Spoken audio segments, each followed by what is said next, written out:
నా పేరు ప్రమీల అండి. నేను వైజాగ్ నుంచి మాట్లాడుతున్నాను. నేను అంతర్యామి ఆత్మ సౌందర్యంలో ఒక మెసేజ్ చూసి రేణుకా గారు పెట్టారు. రేణుకా గారికి కాల్ చేశాను. అదే హీలీ ఫ్రీక్వెన్సీ థెరపీ గురించి అడిగాను అనమాట. దాని గురించి అదే సత్యం మాట్లాడి ఆవిడకి ఎలా అది జరిగిందో దాని గురించి అంతా వివరించారనమాట. నాకు ఈ ధ్యానం చేస్తూ నాకు తీసుకోవాలనిపించి అది హీలీ ఫ్రీక్వెన్సీ థెరపీ తీసుకున్నాక అది నేను అదే వాడటం మొదలు పెట్టాను. గోల్డ్ సైకిల్ డిటాక్స్లో ఉండగానే నాకు మార్పు అనేది కనిపించింది. ఎలాగో ధ్యానం చేస్తూ మనం గమనిస్తూ ఉంటాం కదా, అలా గమనించేసరికి చాలా బాగుందని అనిపించింది అనమాట. ఏంటంటే అంతకుముందు ఇది వాడకముందు నాకు మామూలుగా కొంచెం రోజు తెల్లారు లేస్తే నీరసంగా కొంచెం నిస్సత్తుగా, ఈ మధ్య ఒకటి ఏదో ప్రాబ్లమ్స్ వస్తే కొన్ని మందులు వాడుతూ ఆ మందులు చిన్నప్పటి నుంచి ఇష్టం ఉండదు అన్నమాట మందులు వాడటం. సరే వేసుకున్నా ఏంటి ఇలా ఉంటుందని ఒక ప్రశ్నగా ఉండిపోయేది.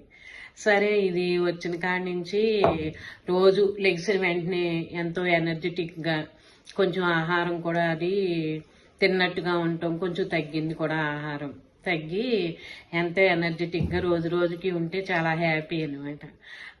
ఎంతో హ్యాపీగా ఆ మర్కస్ మీకే గారు ఇది అందించినందుకు ఆయనకి రోజు కృతజ్ఞతలు చెప్పుకుంటూ ఇది అందరికీ ఫ్యామిలీలోని ఇది ఉండి హ్యాపీగా ఉండాలని ఆయన అందించినందుకు నిజంగా ఆయనకి శతకోటి వందనాలు తెలియజేసుకుంటున్నాను.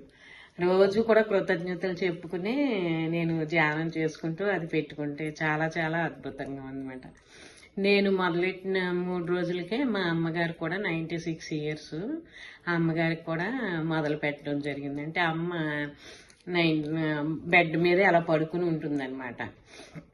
అంటే తను అంతా ఆరోగ్యంగా ఉంటుంది కానీ 2 రోజులు 3 రోజులు నిద్ర పట్టక ఏవేవో భయం అని మాట్లాడటం, అదే లోకంగా అలా మాట్లాడుతూ ఉంటే ఏం చేయాలో మాకు అర్థమయ్యేది కాదు, మా చెల్లికి మధ్య గారికి. అలా ఉన్న టైంలో నాకు ఇది తీసుకుని అమ్మగారికి కూడా చేయమని రేణుకా గారు చెప్తే చేసిన కానీ అమ్మకు కూడా అలాగే ఆ గోల్డ్ అవి పెట్టిన బ్లూ యాప్లో 3వ రోజు నుంచి తనకి కనిపించి ఈ రోజు వరకు చక్కగా నిద్రపోయి మాట్లాడటం అది తగ్గింది. మా చెల్లి మధ్య గారు కూడా చాలా హ్యాపీ అవుతున్నారనమాట. అంటే ఇంకా 4-5 రోజులు ఉంటే ఇంకా 1 రోజులు అవుతుంది అనమాట ఇది వాడి.